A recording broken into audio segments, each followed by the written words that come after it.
Walter, we're here at the Midwest LSA Expo, and normally when we're here, you're here with the ICP Savannah. But I see you've got something brand new for me to do an interview with you on. What's this called? Yes, Alexia, we still represent the Savannah as well. This is a new project that we have brought in the United States, which is the Tucano replica. Now, this airplane looks a lot like a military airplane. Yes, it is. Is like you say, is a replica of the Embraer Tucano that has been developed in Brazil and adopted in a lot of Air Force. As a matter of fact, the Texan 2 that flies from the Air Force and Navy is a derivative of this airplane. So, this airplane then has been out on the market for a while? The company has been out working for about 6 years. They've been flying a lot of them. Is this retractable version is the first one here in the United States, and it's an experimental. So, are they offering it as a light sport aircraft as well? Yes, we're gonna have two versions. The LSA that complies with all the regulation of a fixed gear and a fixed pitch propeller, and then the experimental, which allows us to go a little bit faster and increase the maximum gross weight. Now, what type of an airplane kit is it? Like it's an all metal construction? Yes, the construction is all metal. Of course, the only fiberglass part will be the cowling in the front, but other than that, is all metal, drill rivet, pop rivet. And the construction type, is it a match hole Yes, the system? match hole is pre-drill, and then you're gonna have to put it together, drill it to size, and put the pop rivet in. And how long would that take the average individual? And like we say, it's there are different level of kits from the basic, the intermediate, and the quick build, and it goes from anything from 500 hours to 2,000 hours. Depends what stage you get it. Now, is there any jigging involved in it? If you buy a basic kit, yes, for the fuselage, the elevator rather, there are some jigs very easy to build, which we provide the instruction. Or we also offer down in Texas a builder assist. We have the metal jig over there, so people can buy a basic, spend a couple of weeks assembling the um, main component, and then ship it home with them. And if I were to go down to Texas, do the first couple of weeks building the airplane, and I bring it back home, what type of an area am I going to need to finish this airplane off? You can. We have a lot of people that finish them in their garage, and usually, if you already have a hangar in the airport, any T hangar will fit it in. If you want to wait to get the T hangar until you actually finish all the installation of the avionics, the electrical, then one car garage will work as a building operation. Of course, you cannot have everything at the same time. You're gonna have to build the wing, put it on the side, put the fuselage, put it on the side, and then bring everything at the airport for final assembly. Am I going to require any special tooling and knowledge to finish this airplane off? No, the tooling, like say, probably you're gonna find most of the tool required in any average man toolbox. The only thing that for somebody that never built before will be a pneumatic rivet gun. Again, you don't want to pull 20,000 rivet by hand. You will have big armrest. But other than that, it requires drills, some screwdrivers, and nothing that out of the ordinary. Now, what about the building process? Is it very difficult? Is there manuals and pictures and video that I can follow along to? Yes, one of the things that we have done with this airplane after the experience with the ICP and helping people building, that the company has spent a lot of time in perfecting the manual. I have to say that the manual of this one are probably um, top of the line. There is a lot of picture, a lot of step by step, and they're actually the same building procedure that we use at the factory to instruct our employee for the ready to fly. And we are able to take people that never built an airplane before and make them build wings following this very easy step by step process. So the airplane is available as an LSA and as an experimental. What are the differences between the two? The structure is exactly the same. So the same wingspan, the same structure. We have a +6, -3. Both of them will be approved for some aerobatic maneuver. What we do with the LSA is that we put a fixed gear instead of a retractable gear. We put a fixed pitch propeller instead of a variable pitch propeller like this one. We limit the maximum gross weight to 1320 by law, which the experimental goes up to 1750 pounds. And we put only 100 horsepower engine instead of something more powerful.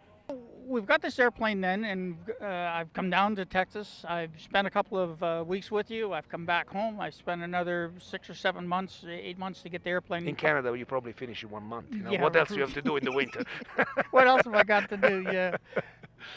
What type of performance am I going to be looking at out of this airplane then when I've actually got it up and finished? I've been flying this one for the last 70 hours, and two people, average of heavy built like me and full fuel. With this engine, I climb anything between 800 to 1200 foot a minute at about 90 knots. The airplane does very well in the loops and air rolls, and very stable in the maneuver. You can carry about 700 pounds of useful load, no problem. When you go out on the LSA, again, your speed is going to be reduced to 120 by You're doing that, I certification. presume, by Yes. pitching the prop and that Yeah, type of we thing. pitch the prop Yeah. lower, and then we have to limit your maximum gross weight to 1320. So in order to stay there, we only put a 100 horsepower engine, which will reduce your climb in about 800 foot a minute, and the loop and still nice, but it's going to be a little bit longer and less tight. So you're going to have a higher speed. You're still going about 120, maybe a little bit more. You know, we try to keep it 119, but sometimes we Now, control systems on it, we're what, stick and rudder they're control? all stick and rudder.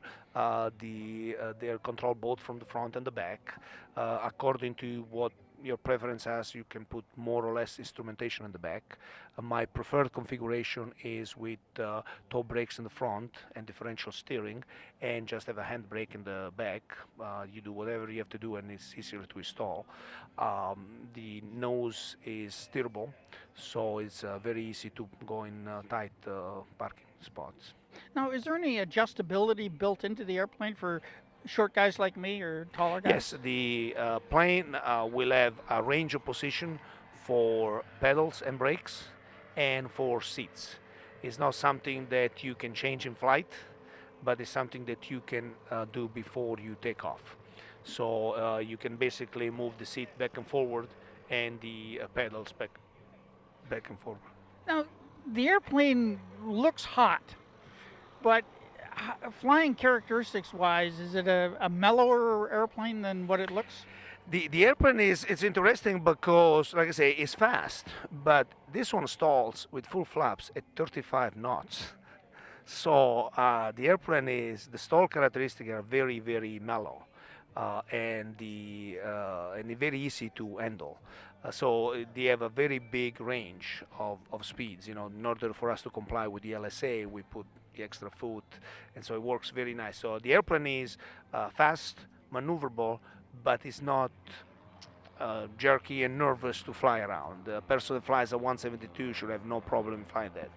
So it's fairly gentle then. When you mentioned stall, there is no dropping of a wing or anything like that? It's very, very, of course, you know, if you don't put the ball in the middle, the stuff is going to go to the left. But that's with any airplanes. Okay. So how many of these airplanes are actually out and flying in the world now? I think that in total we are close to 30. I have to call the factory and verify exact number, but I don't think we passed 30 units. And if I wanted to get one of these airplanes, what type of delivery times am I looking at? Depends what time you ask me that question. At the moment, you know, in the storage in the Texas, we have a basic, an intermediate, and a quick build kit ready for delivery. So at the moment, would be as fast as you come to Texas, you can take one home.